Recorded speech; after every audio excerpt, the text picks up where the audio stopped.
Benvenuti, bienvenue, bienvenidos, croeso, and welcome. Hi, I'm Juliet. Join me on my language learning journey and discover my thoughts on different aspects of language learning with the A Language Learning Tale podcast. Today I'm talking about the language of food. Yes, this is another book. The full title is The Language of Food, A Linguist Reads the Menu.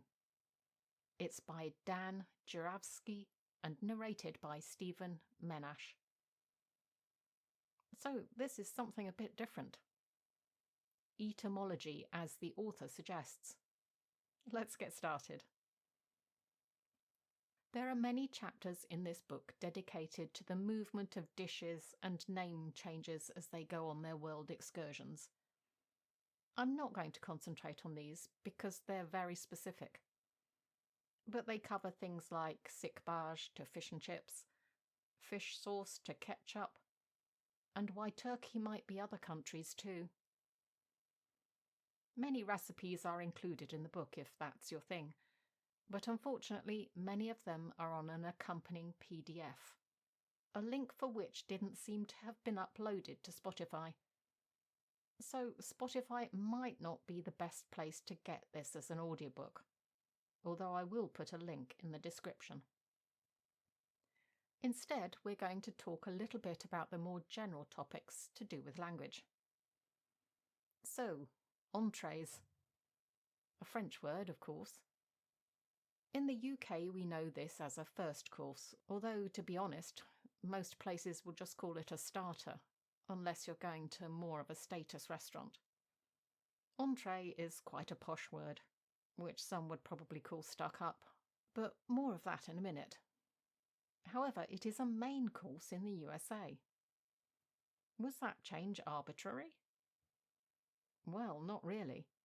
It seems that entrees have been at various places in the meal over the centuries, going from first course to somewhere in the middle, depending on which country you were in, and then back to the beginning, unless you're in the USA. Leading on from that, each cuisine, the author says, is like a language. Why? Because each cuisine has different rules. So, in one country, sweet may always be at the end. In another, at the beginning. Or there may not be a concept of difference between sweet and savoury in terms of placement. Some cuisines have very defined procedures, probably more for formal meals, that define very definite courses. I find this quite amusing. Never did I think language would be compared to courses in a meal, but I see what the author is getting at. I would add to that mealtimes can also be very different in different countries, which is partially due to the weather. For example, in the hotter countries of Europe, people seem to eat much later than we do here. Right, let's go back to that posh language. The book talks about menus in restaurants and what determines how dishes are described. I'm not going to give specific examples, you'll have to read the book for that. But there are a number of indicators that will tell you how expensive, or posh, a restaurant is. These days, most expensive places are likely to go heavy on the origins of the food. Mid-range restaurants want to assure you that their food is good quality, so tell you so. And the cheapest places will tell you that you can have the dishes done your way. I'm not sure that last one's so true in this country. This is not something I've ever really thought about before, but listening to all the examples, which admittedly are likely only from American restaurants, although I'm sure it's largely true in the UK too, it made a lot of sense. Some examples were given of macaronic language used back in the 1970s. In other words, using French and Italian words to make things sound exotic, like entree. And it made me wonder, would any other culture do that with English terms in their menus? Like, I don't know, some type of curry English style. Or English Yorkshire puddings. Does English food sound exotic? I don't think that's the impression that most foreigners have of English food from what I've heard.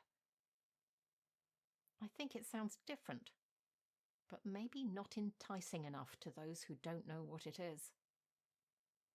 And surprise, surprise, these kinds of naming techniques are the same kind of thing that is used to sell us food off the supermarket shelves.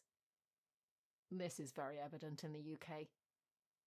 Things are said to be from a named farm, which in a lot of cases doesn't actually exist, and may not even be in this country, even though the name sounds very wholesome and British. And of course, we have all the health claims, which aren't really health claims, because they're just using language to confuse us. What about reviews of restaurants? On studying this, the author highlights that it seems we use more negative words than positive when reviewing, because we need to be more specific about what is wrong. I think I've seen that. I mean, most reviews that say something is good will just say it's great, unless they've been paid to review. Beware of long positive reviews. Whereas negative reviews will go into every last detail of what they didn't like. But apparently, as a race, we actually tend towards being positive.